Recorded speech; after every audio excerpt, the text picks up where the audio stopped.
El Pleno de la Asamblea Nacional conocerá en el transcurso de la próxima semana el informe de la Comisión Multipartidista referente a la denuncia planteada por el asambleísta Ronnie Aliaga en contra de la asambleísta Ana Galarza.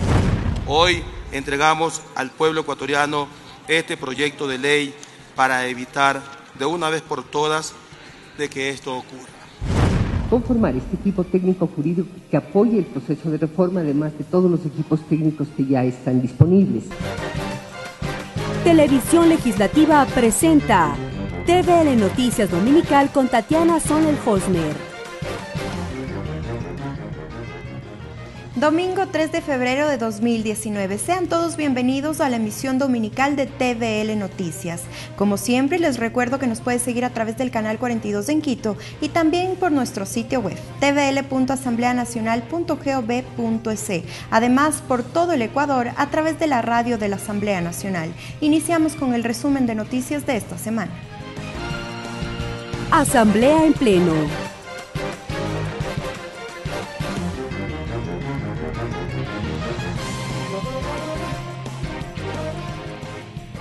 Los nuevos vocales del Consejo de la Judicatura fueron posesionados por el Pleno de la Asamblea Nacional. Las autoridades ejercerán sus cargos por 6 años. La presidenta de esta institución, María del Carmen Maldonado, manifestó que uno de los ejes de trabajo será la lucha contra la corrupción. El Pleno de la Asamblea Nacional posesionó a los vocales principales y suplentes del Consejo de la Judicatura. La presidenta de la Asamblea, Elizabeth Cabezas, tomó el juramento a María del Carmen Maldonado, Fausto Murillo, Juan José Morillo, Patricia Schettini y Ruth Barrero. Luego fue el turno de los vocales suplentes, Jorge Moreno, Elsie Celi, Yolanda de las Mercedes Yupangui, Jaime Fernández y Álvaro Román. La posesión se da luego que el pasado 23 de enero el Consejo de Participación Ciudadana y Control Social Transitorio designará a los integrantes del nuevo Consejo de la Judicatura.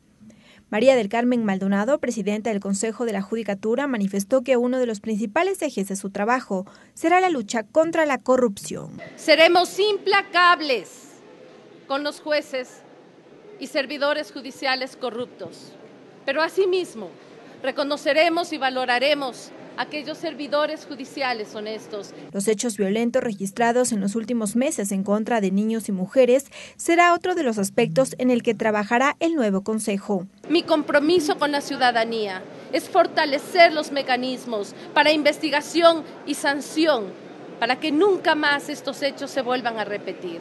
Los vocales de la Judicatura permanecerán en funciones durante los próximos 6 años, tal y como lo dicta la Constitución. Lorena Espinosa, TVL Noticias. En cumplimiento al artículo 47 de la Ley de la Función Legislativa, 6 autoridades de distintas funciones del Estado presentaron sus informes de labores correspondientes al último año de gestión.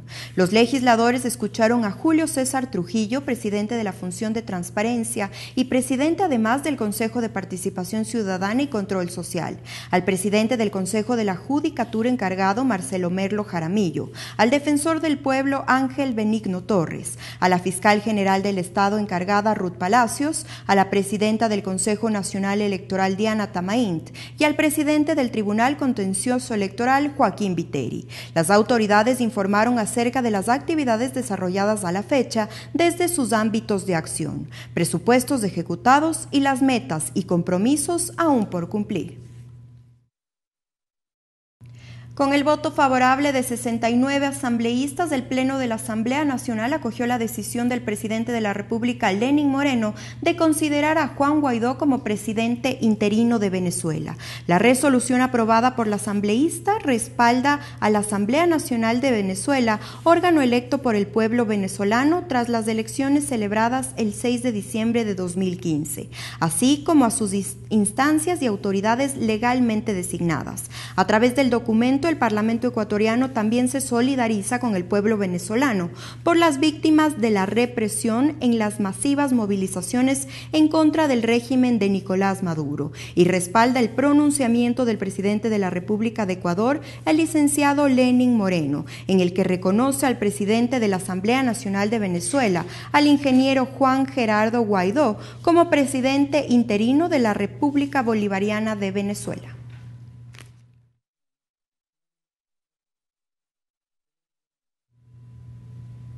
Por unanimidad de 113 legisladores presentes en la Asamblea Nacional, se aprobó un proyecto de resolución a través del cual se dispone a la Comisión de Fiscalización que en un plazo máximo de 30 días requiera la comparecencia de los miembros del Consejo de la Judicatura, quienes deberán explicar los resultados de la aplicación de la Ley Orgánica para prevenir y erradicar la violencia contra las mujeres, los recursos asignados para ello y el destino que se les ha dado. Al mismo tiempo, se exhorta a la Judicatura que asigne de forma prioritaria e inmediata los recursos suficientes para atender de forma integral y especializada los casos de violencia sexual, física y psicológica contra niñas y mujeres. La propuesta de resolución fue presentada por la asambleísta Dayana Pazley. Cerrando prácticamente. Ejecutar la ley es la única forma de honrar cada una de las vidas de las mujeres y niñas víctimas de la violencia machista. Y esta no es una resolución más de tantas. Con esta resolución se pretende acabar con esta masacre.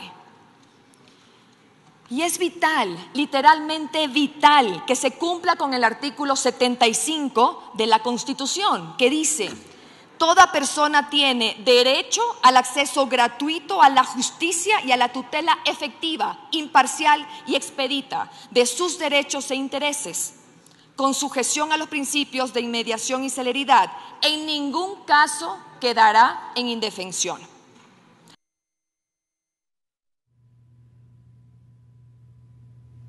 Esta semana, además del Pleno de la Asamblea Nacional, aprobó el proyecto de ley de prevención y sanción de la violencia en el deporte.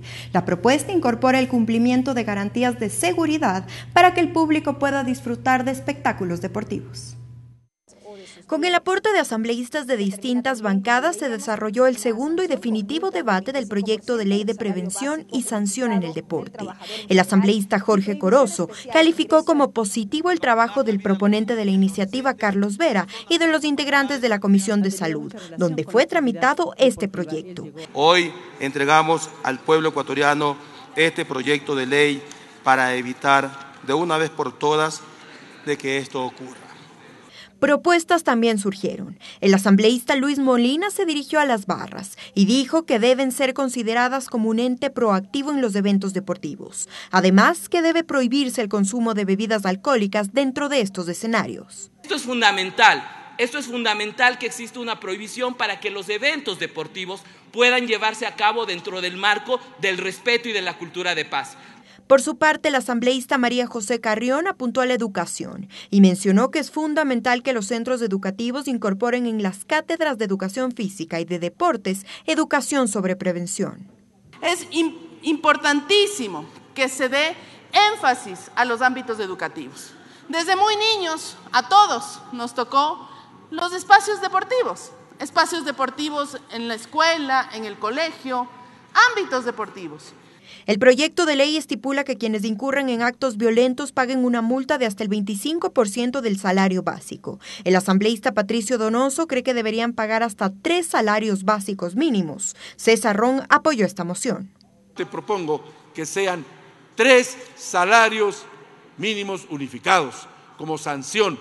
Porque esta violencia que se está dando en el país hoy más que nunca tiene que ser confrontada, tiene que ser enfrentada con leyes positivas que generen la calma y la tranquilidad a los ciudadanos. Se marcó un hito en la historia del país, dijo el proponente de esta iniciativa, el asambleísta Carlos Vera, después de incorporar las observaciones de los asambleístas. Pues esta es una aspiración de muchos años que nunca se pudo concretar. Hace más de 15 años hubo una propuesta de ley similar, hace más de 15 años. Sin embargo, nunca se le dio el interés en el cual debo resaltar que esta asamblea sí se la ha dado, de todos, de absolutamente todos. Una vez aprobado el informe, el documento será remitido al Ejecutivo para su sanción favorable o veto. Tatiana Sonnenholzner, TVL Noticias. Por unanimidad, el Pleno de la Asamblea Nacional aprobó una reforma a la Ley de Servicio Público, que amplía el plazo de atención médica de servidores públicos. A través de esta modificación, el tiempo para la atención médica ya no solo será de 2 horas, sino lo que el funcionario requiera, siempre y cuando se presente el certificado médico. Que los servidores públicos tengan derecho a permisos para atención médica por el tiempo que sea necesario y no solo por 2 horas como establece actualmente la Ley de Servicio Público es el objetivo de la reforma a dicha norma que este jueves aprobó la Asamblea Nacional tras el segundo y definitivo debate. El ponente del informe, el asambleísta Raúl Tello, indicó que la ley vigente vulnera derechos de servidores, sobre todo de aquellas provincias más alejadas. En donde no existen centros médicos con especialistas. Desde la provincia del Napo, por ejemplo, derivan a los pacientes del seguro a hacerse atender acá en la ciudad de Quito, a hacerse atender en Ambato, a hacerse atender en Riobamba. En lo que coincidieron Remigio Hurtado, presidente de la Confederación Nacional de Servidores Públicos del Ecuador, y Laura Isabel Vargas, presidenta de la Unión Nacional de Educadores UNE, quienes fueron recibidos en comisión general previo al debate. Cuando los servidores públicos de la provincia de Zamora tienen que ir a Cuenca, mi ciudad, a atenderse en los centros especializados de salud, son 6 horas. Y de regreso otras 6 horas. Y la atención y a veces rehabilitación. El servidor público no puede perder este derecho humano fundamental que es la atención a la salud, únicamente porque la ley contempla apenas 2 horas para su atención.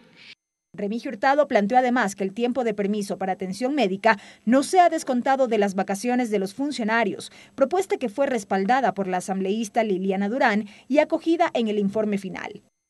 De esa manera, pues, precautelamos los derechos a la salud de los trabajadores y trabajadoras del sector público sin que se les disminuya de sus derechos, de la remuneración y de las vacaciones que les corresponde como a todo ciudadano y ciudadana trabajador y trabajadora de nuestro país. Con ese cambio y con la aclaratoria de que la atención médica esté respaldada por el debido certificado otorgado por el IES o avalado por los centros de salud pública, el proyecto de ley fue aprobado por unanimidad de 106 asambleístas presentes. Belkis Sánchez, TVL Noticias. El precio de sustentación, la prohibición de nuevas siembras de banano, la capacitación y asistencia son algunos de los temas que generan debate en la Asamblea Nacional. Esto en el marco del tratamiento del proyecto de ley que regula la comercialización del banano, que superó el primer debate en el Pleno de la Asamblea. Varios son los temas que aún concitan el debate en el marco del tratamiento del proyecto de ley que regula la producción y comercialización del plátano, banano, orito y otras musáceas afines. Lenin Plaza, presidente de la Comisión de Soberanía Alimentaria, explicó uno de los aspectos aún debatidos. La cadena productiva del banano requiere con urgencia la implementación de un portal electrónico que facilite los trámites, mejore la calidad y eficiencia de los servicios públicos que necesitan los actores de esta cadena productiva. En cambio, el asambleísta Franco Romero habló del rol del comercializador. Dijo estar de acuerdo que se mantenga el productor y exportador. Según sus razones, un intermediario no aportaría a la cadena productiva. Generalmente son aquellos utilizados por algunos exportadores inescrupulosos para poder pagar el precio que le da la gana. En la ley, en el artículo 7, se prohíben nuevas siembras de banano. Hay criterios divididos. Unos dicen que se genera sobreproducción y otros que esto permitiría regular siembras. Que existe una variación de 30.000 hectáreas que no están legalmente registradas y con esto no podemos tener un censo claro de cuánto se produce en el país. Prohibición de sembrar más hectáreas de la fruta destinadas a la exportación con el condicionante que no hayan sido autorizadas por la Autoridad Agraria Nacional. Esta prohibición salvaguarda que no exista sobreproducción de la fruta, lo cual generaría una baja sustancial del precio de la caja de banano. El precio de sustentación, en cambio, fue otro aspecto abordado por la asambleísta Tangi Vera, quien dijo conocer de cerca la realidad de los pequeños productores. No es justo que solo 2 o 3 meses al año, colegas asambleístas, se les pague un precio que les corresponde y el resto del año el rubro pagado no alcanza siquiera para cubrir los costos de producción. Pero ¿cómo podemos conocer la situación del sector bananero si no contamos con un censo? Fue el cuestionamiento del legislador César Ron.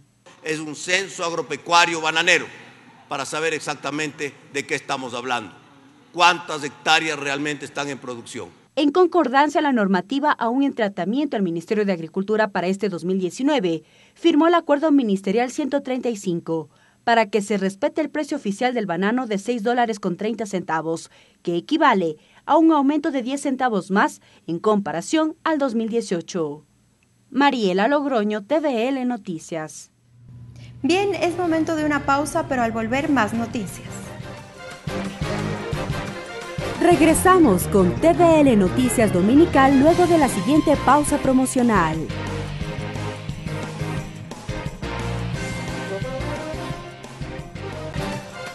Sumario legislativo.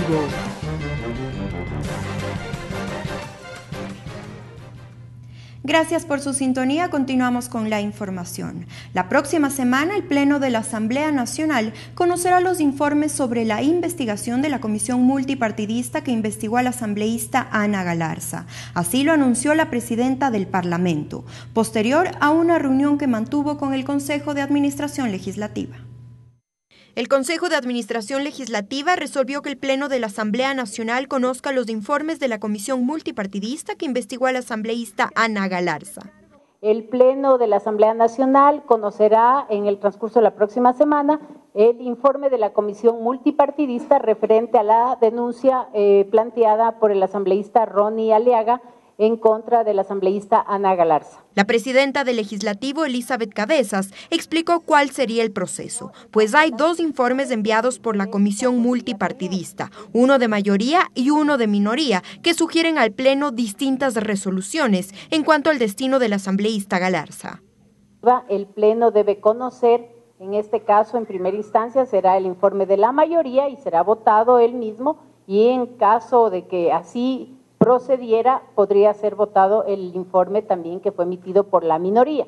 Este es el procedimiento que se establece claramente en la Ley Orgánica de la Función Legislativa. Soledad Buendía, vocal del CAL, explicó cómo será la votación. Como se aprobó en un pleno anterior, son 70 votos lo que se requieren para la destitución de un legislador. El vocal del CAL, Patricio Donoso, dijo que la asambleísta Galarza tiene derecho a la defensa y después de escucharla, su bloque tomará una decisión. Yo esperaré, al igual que todos los 136 restantes legisladores, escuchar a la legisladora Ana Galarza en el legítimo derecho a la defensa que ella tiene. A esta premisa se unió la asambleísta Cristina Reyes. Sin embargo, dijo que la asamblea debe depurar a legisladores que no cumplen correctamente con su deber. Y nuestra posición va a ser la de siempre, coherente, seria, respetando la legalidad, el debido proceso, pero sin duda ese deseo que tiene el país de una autodepuración, de asambleístas que guarden coherencia entre lo que dicen y lo que hacen. En cuanto al comité de ética propuesto dentro de las reformas a la Ley de la Función Legislativa, la presidenta dijo: me parece que es importante conocer con detalle y eso no lo hemos conocido y por eso hemos invitado aquí a la presidenta de la comisión para que nos explique exactamente el alcance de la propuesta que ellos están realizando. Ratificando el artículo 164 de la Ley de la Función Legislativa, el CAL tomó la decisión de que estos informes se pongan en conocimiento de los 137 asambleístas. Tatiana Sonnenholzner, TVL Noticias. De manera unánime, con 7 asambleístas presentes, la Comisión de Justicia aprobó el informe para primer debate de las reformas a la Ley de la Función Legislativa. Hubo cambios en torno al Comité de Ética. La mesa resolvió que ésta sea ocasional y se active cuando hay una denuncia juramentada contra algún legislador. La sesión se instaló con 7 legisladores, pese a que la comisión llegó a un oficio de la presidenta solicitando que la votación se suspenda, hasta escuchar a la asambleísta Marcela Aguiñaga en el CAL. De ver en atribuciones que me da la ley y el reglamento, es mi atribución enviar las convocatorias y, de ser así, suspenderlas o modificarlas. Creo que es un elemento relevante reconocer el trabajo de ustedes. Hemos debatido largamente este proyecto de ley, que es la recopilación de muchísimas iniciativas.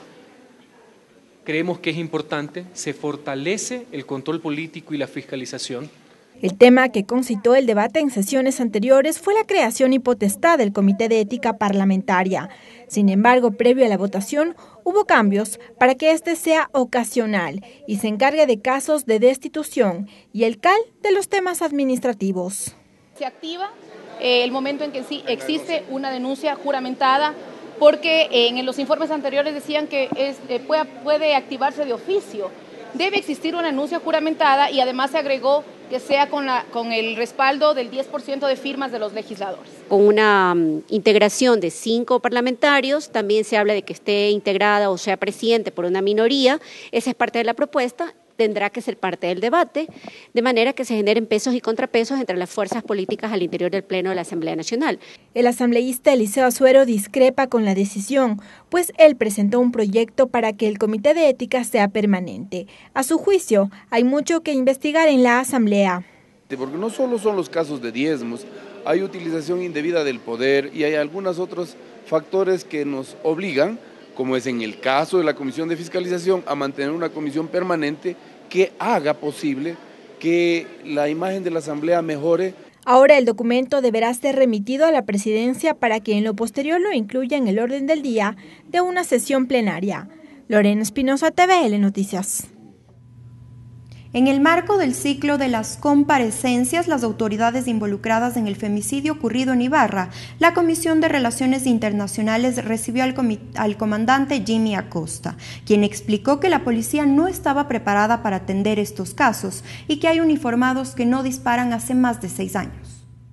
Además, recibieron a otros miembros de la Policía Nacional en el marco del seguimiento de la investigación sobre el hecho ocurrido en Ibarra. Inició la comparecencia Jimmy Acosta, comandante provincial de operaciones, que informó las decisiones que él tomó el día del femicidio. Yo me entero posterior, ya cuando está un oficial en el grado de teniente coronel en el lugar, cuando ya han avanzado 3 señores mayores, cuando está una señorita capitán y está ya un personal en el lugar. Además dijo que en Imbabura no cuentan con el equipo de intervención y rescate y que los policías no están capacitados para estos eventos. Los policías no estaban claros en cómo actuar. Yo mismo no he disparado hace más de 6 años. Después de comparecer, inició el interrogatorio. La vicepresidenta de la mesa, Ana Belén Marín, le preguntó por qué no fue al lugar de los hechos después de enterarse de que había una mujer en peligro. ¿Por qué razón usted no se trasladó hacia ese hecho? Que hay un teniente coronel en el lugar de los hechos. Hay 3 señores mayores en el lugar de los hechos. Hay una señora capitán y hay un personal que ya están trabajando, ¿sí? Que ya están haciendo algunas actividades. Fue el turno de Juan Jaramillo, comandante de la Zona 1 y encargado de evaluar administrativa y operativamente el accionar policial y su actuación en este caso. Dijo que él se encontraba en Esmeraldas custodiando la frontera cuando fue notificado del hecho. El asambleísta René Yandún le cuestionó acerca de la periodicidad del entrenamiento que tienen los policías. El reentrenamiento que ustedes lo hacen es para cada tipo de policías con qué frecuencia. Y que también, de acuerdo a la norma, todos los años, como usted lo acaba de decir, tenemos que estar entrenándonos. El director general de operaciones, Hernán Carrillo, explicó que el uso progresivo de la fuerza debe cumplir con 5 niveles y que fueron respetados en el caso del femicidio a Diana Carolina en Ibarra. ¿Qué hicieron? Presencia física disuasiva. ¿Qué hicieron? Verbalización. Trataron de negociar, anotando todas las medidas posibles para que el violento deponga su actitud. Hicieron contención física hasta donde pudieron y fueron sobrepasados también por una sociedad demasiado imprudente. Con su intervención se clausuró esta sesión. La Comisión de Relaciones Internacionales tiene 15 días para presentar un informe con observaciones sobre este caso. Tatiana Sonnenholzner, TVL Noticias. La Asamblea Nacional y el Ministerio de Inclusión Económica y Social suscribieron un convenio interinstitucional que permitirá establecer mecanismos de cooperación en favor de los niños, niñas y adolescentes. Esto de cara a la construcción de un proyecto de reformas al Código de la Niñez. Una nueva iniciativa en favor de la niñez y adolescencia se concretó en Asamblea Nacional. Se trata del convenio interinstitucional entre la legislatura y el Ministerio de Inclusión Económica y Social, que plantea establecer mecanismos de cooperación que permitan fortalecer el ejercicio de las funciones constitucionales, legales y reglamentarias. La titular de la Comisión Ocasional para atender temas de niñez, Encarnación Ducci, señaló que el trabajo desarrollado por la Comisión arrojó como resultado la urgencia de contar con una reforma integral al Código de la Niñez. Para que en este proceso se involucren muchos más profesionales con experiencia, se involucre directamente la academia y podamos hacer efectivo que si bien nuestro Código de la Niñez y Adolescencia es amplio, pero sí necesitamos realizar un análisis y un enfoque más abierto, más general. Dicho convenio incidirá en un trabajo mancomunado que permita contar con insumos claros para reformar al Código de la Niñez. Este fue el criterio que compartió la ministra de Inclusión Económica y Social, Berenice Cordero. Conformar este equipo técnico jurídico que apoye el proceso de reforma, además de todos los equipos técnicos que ya están disponibles. Entonces, la idea también es contribuir en el diseño de una metodología para la sistematización de las reformas legislativas. Entre aplausos, la ministra de Inclusión y la presidenta de la Asamblea firmaron el convenio interinstitucional que permitirá el acceso a intercambio de información, elaboración de proyectos, capacitación y formación profesional en temas de sectores de interés institucional de las partes. De su lado, la presidenta de la Asamblea, Elizabeth Cabezas, resaltó los esfuerzos que suman varias instituciones en favor de los niños, niñas y adolescentes. Recordó que el Código de la Niñez será una herramienta clave para fortalecer los derechos de este sector. Este código tiene que ser un código que sea trabajado de manera profesional, de manera integral, desde las distintas aristas, se abone con los distintos puntos de vista para tener un documento bastante completo. Cabe señalar que la Comisión Ocasional de Niñez al momento analiza el libro primero del Código de la Niñez. Tiene ya una matriz con observaciones y planteamientos de cara a la elaboración de un proyecto integral para niños, niñas y adolescentes. Mariela Logroño, TVL Noticias. Con esta información concluimos la emisión dominical de TVL Noticias. Que tenga un excelente inicio de semana. Nos vemos el próximo domingo.